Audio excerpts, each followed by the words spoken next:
When the world turns its back on you, the sting of malice feels like a personal assault.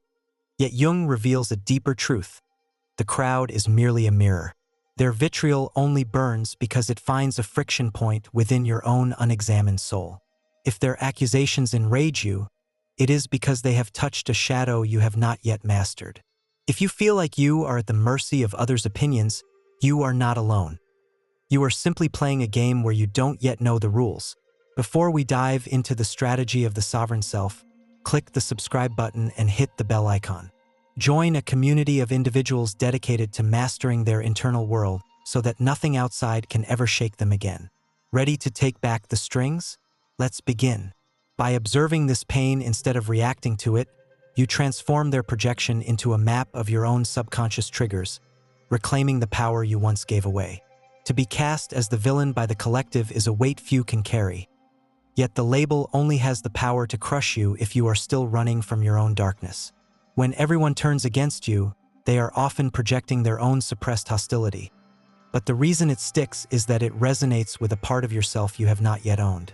Jung taught that the shadow is the hidden reservoir of everything we refuse to acknowledge, our capacity for aggression and flaws. Integration means stepping into that darkness and recognizing you have the capacity for the very things they accuse you of. Once you heal the internal wound by owning the flaw, the arrow of the crowd falls to the ground. By mastering your internal darkness, you stop being a victim of the public narrative and become truly untouchable. The moment you demand that the world be fair, you hand the keys to your internal kingdom to the very people seeking to burn it down. This is the validation trap, the crushing belief that your peace is contingent upon being understood or treated with justice by the collective. Most people spend their lives as puppets, tethered to the shifting whims of public approval. When you take betrayal personally, you fail to realize that the mob is a force of nature, as indifferent as a storm. Jung's philosophy suggests your suffering stems from your attachment to their opinion, not the mob's unfairness. If you need a situation to be fair before you can feel at peace, you remain a prisoner of an external force you cannot control. By letting go of the illusion of control and the need for approval, the crowd loses the ability to make you feel wrong.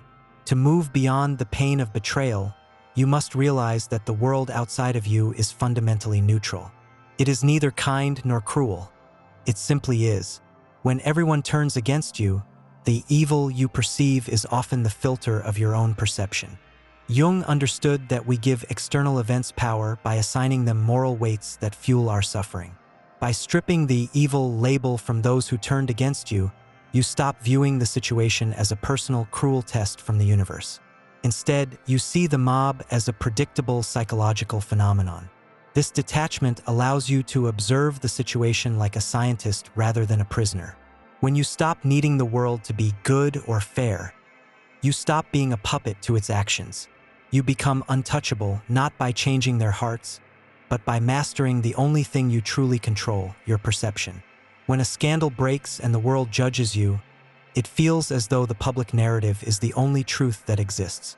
However, Jungian philosophy teaches that two people can face the exact same experience, a public failure or a betrayal, and walk away with entirely different lives. One person spirals into self-destruction, convinced they have lost everything, while the other sees it as a necessary fire for growth. The difference is not the scandal itself, but the internal story you tell yourself about your worth. As long as you remain unaware of these unconscious scripts, they will direct your life and you will call it fate. The public narrative is a noise you cannot control, but your internal reality is a choice. Once you realize that nothing outside of you has power except the meaning you assign to it, you become free from the exhausting effort of trying to make the world bend to your expectations. To reach a state of being untouchable, you must undergo the painful death of the social ego. Most people are identified with a fragile mental construct built entirely on the opinions and validation of others. This false identity is a puppet of the world. It breathes only when it is liked and withers when it is challenged. Jung suggests that when everyone turns against you, it is not an end, but a liberation from this fragile construct. The person you thought you were, the one defined by social standing and external approval, must die so that the true self can emerge. When you are no longer liked, the mask is stripped away, revealing the awareness that exists independently of the crowd. You realize that you are not the emotions or the reputation, but the observer behind them. By killing the social ego, you stop being a prisoner of your reactions and step into a reality you finally own. To achieve neural independence, you must understand that emotional reactivity is a habit reinforced by the brain's neural pathways. When the crowd turns against you, the brain interprets social rejection as a physical threat, triggering an automatic fight or flight response. Your heart rate spikes and anger kicks in before you can even think. However, Jungian mindfulness and cognitive reframing allow you to rewire these responses. By observing the split second between a trigger and your reaction, you begin to break the cycle of automatic stress. You learn to feel the emotional spike without acting on it, watching it like a scientist observing an experiment. Over time, through exposure to discomfort, you literally train your brain to be less reactive. Failure and insults stop defining you as you move from a prisoner of biology to a master of your own internal calm. True mastery is found in becoming the player rather than the piece. Most people go through life as pawns, reacting mindlessly to every move the crowd makes against them. When everyone turns against you, the instinctive response is to defend your position on the board, but Jungian detachment allows you to step back and watch the game from above. You are no longer ignoring the conflict. You are understanding it so deeply that it no longer controls you. By adopting the observer's silence, you perceive the full board, seeing the moves of the mob before they even happen.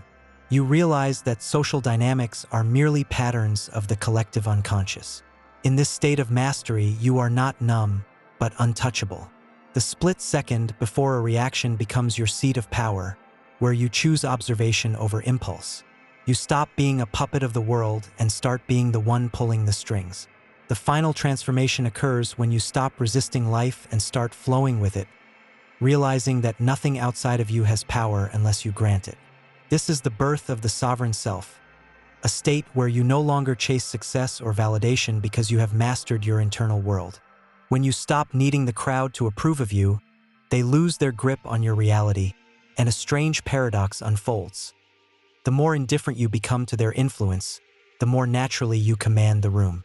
You are no longer a victim of circumstances or the fate of public opinion. You are the player who sees the full board. By making the unconscious conscious, you take back the strings the world once pulled. You become immune, not through cold detachment, but through a mastery of perception so deep that the storm of the world can no longer shake the mountain of the self. The journey to becoming untouchable ends where it began, within the mirror of your own mind. By mastering your reactions and integrating the shadow, you have reclaimed the power the world once stole. You are no longer a puppet to the crowd's malice or a prisoner of the validation trap. Standing as the sovereign self, you realize that while you cannot control the storm, you are the sky that remains untouched by it. The strings are finally in your hands. If this psychological deep dive into Jungian mastery resonated with you, drop a comment below sharing your biggest takeaway. Are you ready to stop reacting and start leading? Hit that like button and subscribe to join our community of unshakable minds. We'll see you in the next one.